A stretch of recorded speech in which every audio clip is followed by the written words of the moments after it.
Joining us now is Donald Trump's campaign manager, Kellyanne Conway. Congratulations, my friend. It's good for you to be with us this morning, and I immediately am going to pick you for information. Tell us about the calls that you got from Hillary Clinton and from President Obama, and the call to you from Huma Abedin. Tell us about all these experiences. Okay, well, thank you, Chris. It's a great day for us here in Trump Tower. So we were already headed over to the Hilton to do what we had been doing all night long, which is watch the returns, wait for all the states to be called, and eventually the next president-elect of the United States to be announced. And as we were preparing to do that backstage, my phone rang. It said Huma Abedin. I was happy to talk to it. I had a nice exchange with Huma, who I respect very much. And she said Secretary Clinton would like to talk to Mr. Trump. So I handed him the phone, and they had maybe a 1-minute conversation, very gracious, very warm. I heard Mr. Trump's side of it. He commended her for being smart and tough and running a very hard-fought campaign. And I'm told Secretary Clinton congratulated Donald Trump on his victory and conceded to him.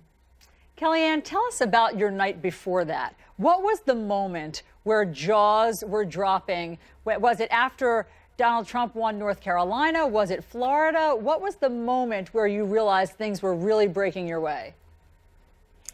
So it's been feeling this way for a couple of weeks now, and I think last night, empirically, it's when the silly exit polls faded out of view, and when the actual election results started to be announced, because those really reflect what people did.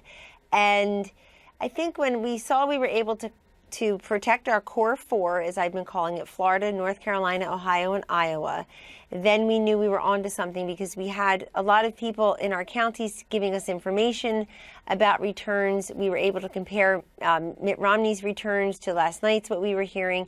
And we knew we went into yesterday. We knew we went into Election Day behind in the early vote. This is not unusual for Republicans. But in a place like Florida, we had cut the early vote deficit that Governor Romney had against President Obama in half. In North Carolina, we were happy with our early vote, even though we were losing it. We were happy with where it was relative to Governor Romney's in 2012. And so we knew if we had strong day of turnout, we could protect those core four. Then it was a matter of flipping a blue state or two. And this is something that we've had in our sights for months, really taking the case right to Pennsylvania. It's just always felt right for Donald Trump. Donald Trump, Mike Pence have spent a lot of time with the Trump family. Melania Trump was there last week. So it's a state where we felt the Trump message would do very well. We also felt that Hillary Clinton promising to put coal miners out of work or steel workers, that wasn't going to go well in a place like Pennsylvania, Michigan, Wisconsin, the same thing. So it just all started to come together.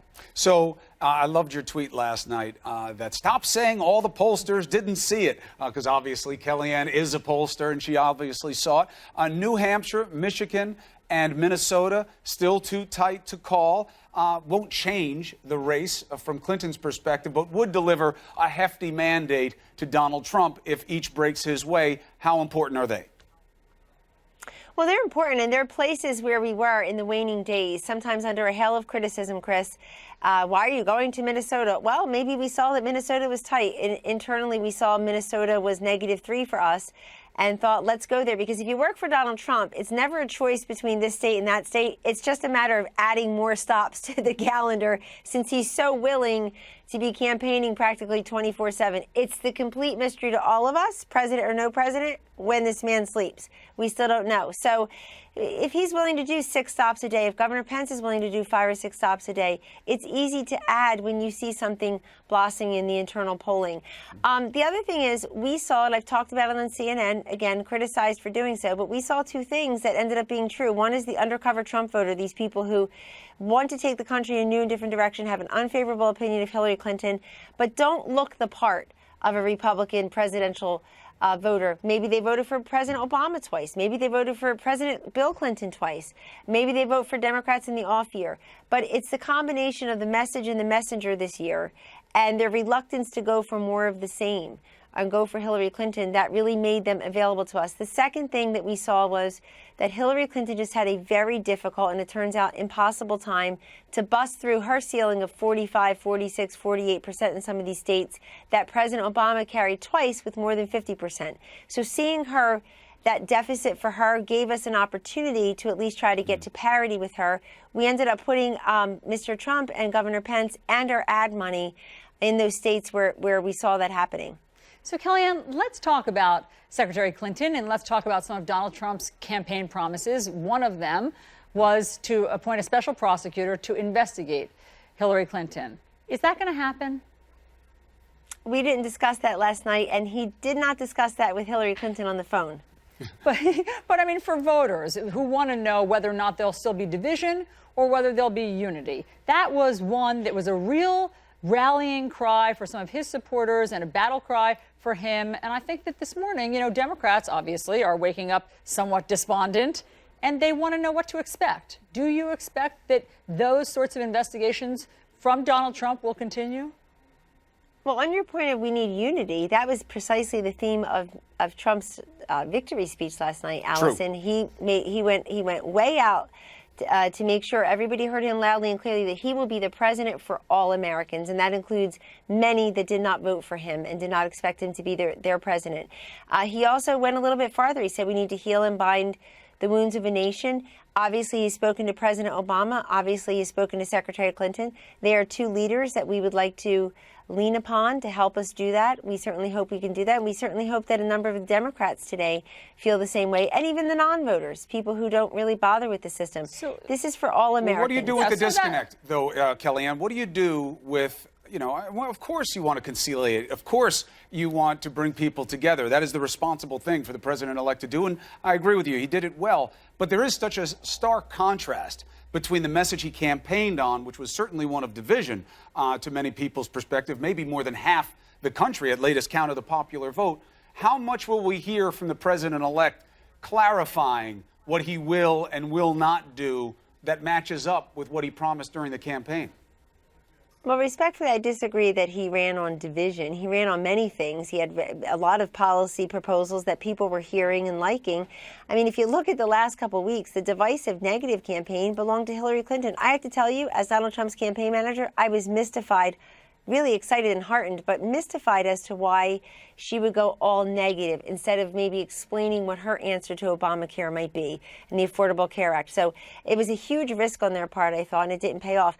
But on Mr. Trump and what he would do, he's going to work with everyone. And you say, how can you bridge the rift? I think, Chris, that we ought to realize that where we may disagree politically and ideologically, people have far more in common in this country than they may realize when they're in the heat of the political battle. And we need to come together as Americans. We need to recognize that there's essential goodness in Americans. We have a certain wisdom and discernment. And I saw that all across the country and traveling with Mr. Trump. People they love this country and they love each other and they really do want the best. And I think people just looking askance at each other because they have a different political point of view is very unfortunate. And I really hope, because I've heard a lot of it on CNN for the last year and a half, I really hope, some people will just tamp it down. Lay down the verbal firearms, tamp it down, and give this guy a chance. Give him a chance as your president-elect, like we all did with President Obama and we all did with President Bill Clinton, et cetera. Give him a chance and be there for him. Come together as a nation. But are you saying that the divisive rhetoric was on cable news and not at some of Mr. Trump's rallies? I mean, No, I didn't say that. So let's be honest. No, I didn't say that. I mean, I'm just Mr. saying, Trump no, I didn't say did that. have some divisive language. We all have it. We have the tapes that we could re-rack. And so everybody loves the idea of moving forward and coming together as a country, of course. And what I hear you saying, unless you correct me if I'm wrong, is that he will not press ahead with any sort of investigation or prosecution of Hillary Clinton because that would not be in keeping with unity. I have not discussed that with him, Allison, especially since he became the next president of the United States. But let me repeat that there's divisiveness all the way around.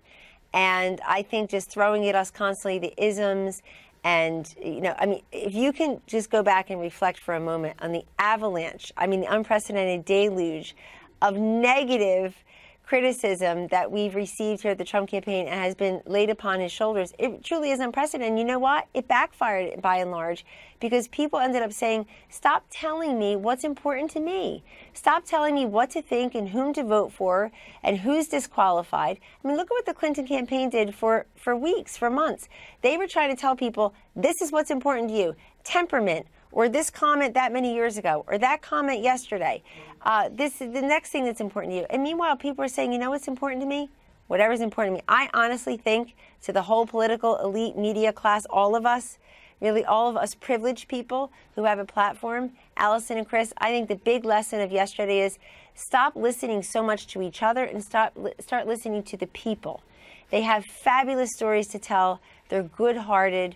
And I think we've got a lot more in common in this country than we don't. And you see President-elect Trump making that promise. Well, listen, those are the right words to hear on this day. And I can assure you that this country, because you got over half the country voted for Hillary Clinton, they're all eager to hear it and to see them put into action moving forward. Let me ask you a question. You're still in the afterglow. You deserve to enjoy it. This was hard fought. The transition's going to take time. Do you see the urgency being domestic or foreign right out of the box? Because you do have these complicated military situations abroad, and you do have complicated political situations at home. But is one of them going to be a more urgent priority early on? I think it has to be all of the above, Chris. We have a lot of problems to still tackle. Well, but look, good leaders surround themselves with people who can help them to do that. That's just always the case with our presidents. And you're right, it's difficult to know where to start because many things seem like a hot mess here and abroad. But Mr. Trump has been very clear about what his priorities are, and they do include both a domestic and a foreign agenda. But I think I would just have to say on his behalf, all of the above, because as President and Commander-in-Chief, you just can't pick and choose and sequence what you're going to work on when there's so many urgencies. But we've got a lot of folks hurting in this country. And we have a lot of folks who feel like they've been left behind. They don't have a voice, feel like they're struggling to decide whether to meet those new hikes in Obamacare premiums, food or rent. And then you've got people around the globe that are very concerned about the advance of terrorism, about the changes in their country, maybe economically. And so we need a president. I think he said very clearly last night, he said, I'd like to tell the world community, I will always put America first, but I also will deal with you fairly. And in other words, we'll be a partner around the globe. And he means that. And we need a president who looks upon everything that way. What do you expect from the meeting with President Obama on Thursday? Is there any message that Donald Trump will give to him? I'll let those two world leaders decide that, Allison. I think that they will talk about the things they can maybe work on together in the future and how to build on what successes President Obama has and, frankly, how to tackle the infinite to-do list that he will leave behind. I mean, that has to be a priority. I mean, I would note that yesterday's election brought together Republicans in the House, the Senate, and the presidency for all the talk about how Donald Trump is going to drag down the House and Senate. I mean, good God, how many people sat on your network and said with a straight face he was going to cost the Republicans everything not nailed to the ground, and instead they won everything? That tells you something about where America wants to go, though. He's being given a mandate. And that mandate is going to be somewhat different than what we've had. It is a repudiation of some of the things we've had.